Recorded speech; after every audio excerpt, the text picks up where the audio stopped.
तर आमच्या मित्रांनो प्रत्येकदा सांगते नवीन व्हिडिओ. तर आज सकाळी उठल्याच पाणी भरायचं होतं, गवताला भरायचं होतं. मग गवताला पाईप बी पाठवून दिलं आणि त्याच्यामध्ये थोडक्यान आलो.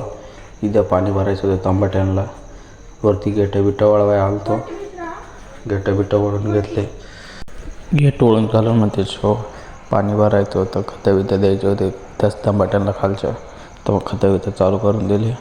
खतं झाली मग इकडं दुसरीकडं पाणी वळवलं, तिकडं गेलो पाणी भरायला. पाणीच द्यायचं होतं. तिकडूनचं पाणी बिणी झालं. त्याच्यावर इकडं आडूळ्याकडं फवारायला गेलो. आडूळ्याकडं फवारून घेतलं आणि आठवड्याचं आता एक खालचा ऑनरपचा फवारून घेतला. खालचं झाले, वरच्यात सुरुवात केली. वरचं फवारून घेतलं. अंधारच पडलं फवारायला आपण. त्याच्यामुळं संध्याकाळी व्हिडिओ समाप्त करतो. अंधारच पडलो. भेटूया पुढच्या व्हिडिओत.